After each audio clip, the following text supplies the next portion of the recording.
아모스 2장 4절부터 11절까지의 말씀, 구약 1276쪽쯤에 있습니다.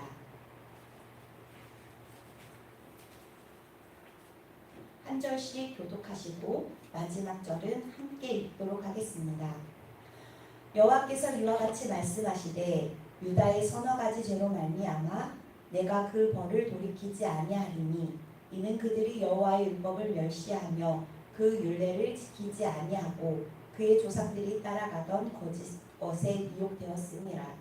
내가 유다의 꿀을 내리니 예루살렘의 궁궐들을 삼으리라.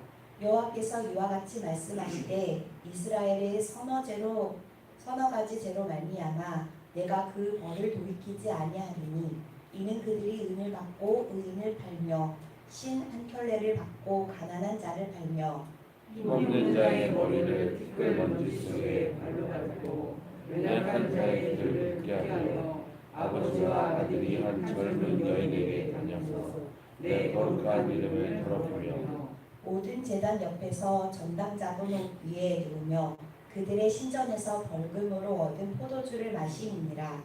내가 아무리 사람을 그들 앞에서 멸하였나니 그 키는 백현문이가 같고 강하게는 성수리나무 같으나 내가 그 위에 열매와 그 아래 뿌리를 진멸하였느니라. 내가 너희를 애굽 땅에서 이끌어내어 40년 동안 광야에서 인도하고 아모리 사람의 땅을 너희가 차지하게 하였고 또 너희 중에서 선지자를 너희 청년 중에서 나시린을 일으켰나니 이스라엘 자손들아 과연 그렇지 아니하냐? 이는 여호와의 말씀이니라. 아멘. 오늘 본문 말씀을 보면 아모스의 예언은 급기야 하나님께 선택받은 민족이요 하나님을 잘 섬긴다고 자부하는 남유다와 북이스라엘 사람들에게까지 향하는데요. 어찌 보면 그들의 문제는 다른 나라 사람들의 문제보다 더 심각했습니다.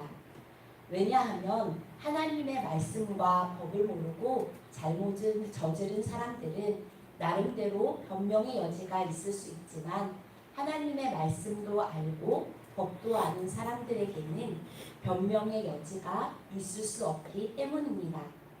그럼 하나님께서 지적하시는 남유다와 북이스라엘 사람들의 구체적인 문제는 무엇일까요?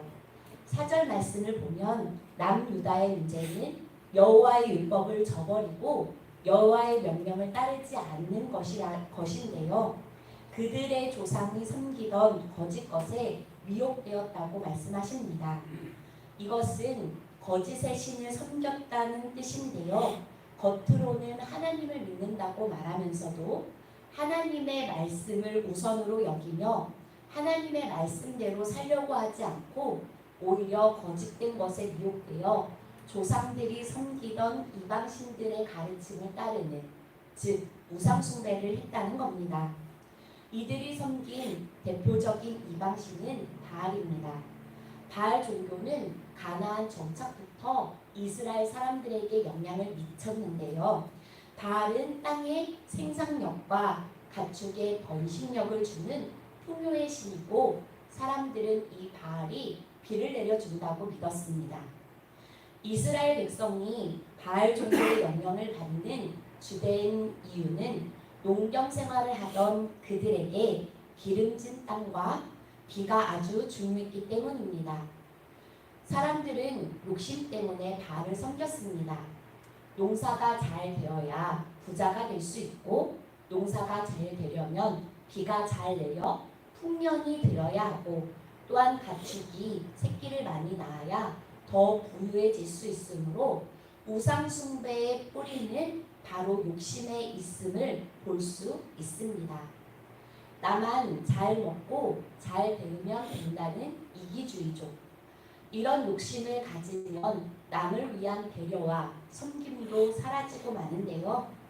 두려운 일은 우리도 매주 나와 하나님을 예배하면서도 세상의 가치관을 가지고 욕심을 부리며 나만 잘 먹고 잘 되면 된다는 생각으로 살아간다면 그것이 우상 숭배이고 남유다가 하나님께 책망받은 것처럼 우리도 책망을 받을 수 있다는 겁니다. 그러므로 우리는 아모스 선지자가 유다를 향해 하나님의 말씀을 버렸다, 하나님의 말씀을 지키지 않았다, 우상 숭배를 했다 지적한 이유가 그들이 하나님의 말씀을 외면하고 세상의 기준을 삶의 기준으로 삼았기 때문이라는 것을 기억하며 과연 하나님의 말씀이 우리의 삶을 인도하고 세상을 판단하는 기준이 되는지 우리의 신앙을 점검해 봐야 합니다. 살아가는데 당연히 돈도 필요하고요, 집도 필요합니다. 그러나 그런 물질에 삶의 목표를 두거나 인생의 정체를 걸어서는 안 됩니다. 세상은 학벌이 좋고 돈이 많아야 성공한 인생이라고 이야기하는데요. 자신이 누릴 복만을 위해서 기도한다면 그것이 과연 하나님을 믿는 것일까요? 실제로는 돈과 사람 그리고 명문대학을 믿고 있으면서 겉으로만 하나님의 이름을 부르고 있는 것은 아닐까요? 스스로를 점검해 보아야 합니다. 우리는 입버릇처럼 돈이 없으면 안 된다고 말하는데요. 성경에서 디모데 후서 6장 10절 말씀에 돈을 사랑하는 것은 갖가지 악의 뿌리가 되어 결국 우리를 믿음에서 떠나게 만든다라는 말씀을 명심해야 합니다.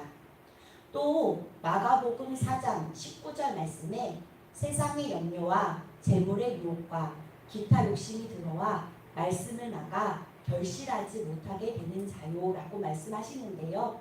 이 말씀은 말씀의 씨앗이 뿌려졌는데도 세상에 대한 염려와 욕심 때문에 열매를 맺지 못함을 말씀하고 있습니다.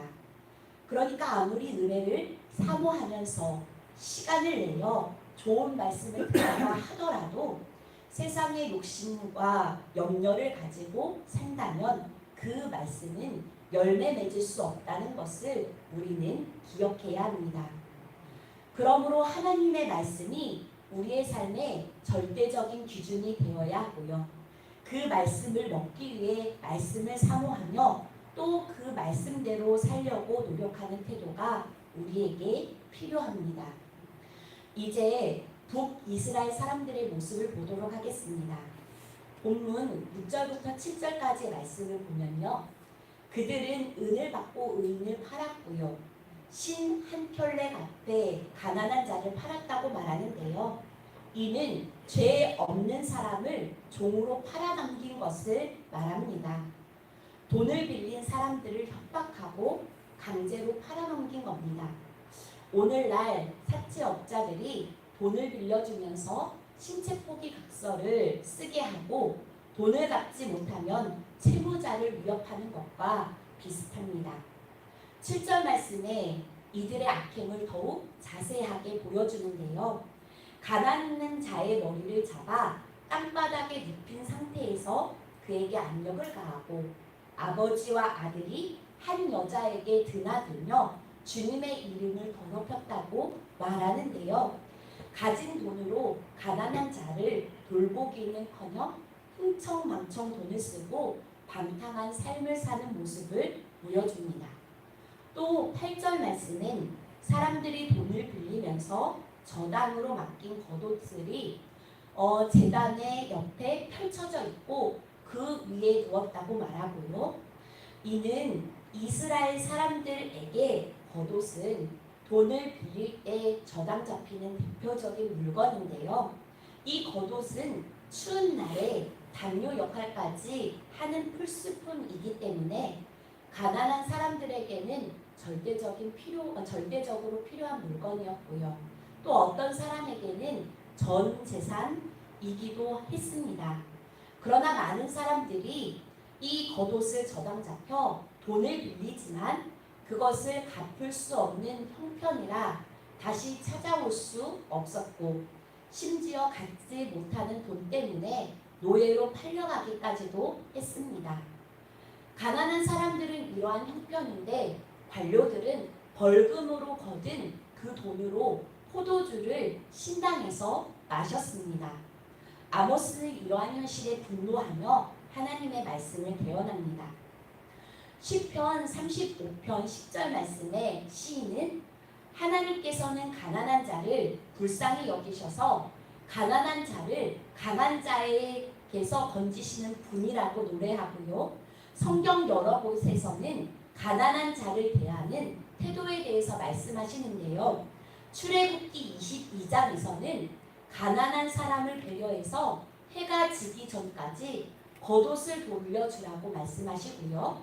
레위기 19장에서는 사람을 고용해서 일을 시켰다면 월급을 제때 주라고 가르칩니다. 그러니까 이웃을 억압하지 않고 착취하지 않는 것이 하나님의 법이고요. 하나님께서는 우리가 힘없고 가난한 이웃을 정당하게 대하고 또한 돌보기를 원하십니다. 배우 차인표 씨는 고리대금업 광고가 들어왔을 때 과감하게 거절했다고 합니다. 그런데 그 이유는 자신이 거기에 출연하게 되면 많은 사람들이 그것을 보고 패가망신의 길로 갈까, 그것을 두고 볼 수 없어서였습니다. 그렇다면 왜 그들은 하나님의 말씀에서 떠난 것일까요? 가난한 사람들은 왜 하나님의 말씀을 무시하고요? 가난한 자를 압제해 하나님의 마음을 슬프게 했을까요? 그것은 하나님께서 베푼 첫 은혜를 잊었기 때문입니다. 이스라엘 백성들이 출애굽해서 지금까지 지내온 것은 그들의 능력이 아니라 하나님의 은혜요, 하나님의 능력이었는데요. 이를 잊고 자기가 잘나서 여기까지 왔다고 생각했기 때문입니다. 이러한 교만이 사람과 사회를 망가뜨린 겁니다. 오늘 말씀을 적용하여 생각해 볼 때 우리는 예수 그리스도로 말미암아 용서받은 죄인입니다. 매일 말씀의 거울로 우리를 비춰볼 때 하나님 앞에서 회개할 것이 얼마나 많은지 모릅니다. 그러므로 오늘도 겸손히 주님이 더욱 필요합니다 고백하며 받은 말씀과 은혜를 기억하고 나누고 베풀며 사는 삶을 사는 믿음의 사람들이 모두 되시기를 주님의 이름으로 축원합니다. 기도하시겠습니다. 하나님, 첫 은혜를 잊어버리고 내가 잘나서 여기까지 왔다고 생각했던 이스라엘 백성들의 교만이 우리에겐 없는지 우리의 신앙을 점검케 하옵소서. 혹시라도 하나님을 믿고 섬긴다고 하면서도 세상의 가치로 살아가며 세상 것을 의지하며 살았다면 하나님 앞에 회개하오니 용서하여 주시고 우리를 긍휼히 여겨주셔서 바른 길과 믿음으로 인도하옵소서. 주님, 우리의 자녀들이 예수님을 사랑하는 자녀로 자라나길 원합니다. 이번 여름 성경학교와 수련회를 통해 예수님을 인격적으로 만나고 살아계신 하나님을 체험하는 은혜 허락하여 주시고 말씀을 통해 하나님의 크신 사랑을 깨닫고 믿음 안에 살기를 결단하는 은혜의 시간 되게 하옵소서. 위로와 소망의 주님, 오늘 저녁은 금요 기도회로 모입니다. 험악한 세상 속에서 강팍해진 저의 영혼을 성령의 단비로 적셔 주시옵소서. 우리의 힘으로 해결할 수 없는 많은 기도의 제목을 하나님 앞에 올려드리오니 우리의 기도를 흥량하여 주시고 응답하여 주옵소서. 이 모든 말씀 우리 주 예수 그리스도의 이름으로 기도합니다. 아멘. 하늘에 계신 우리 아버지여, 이름이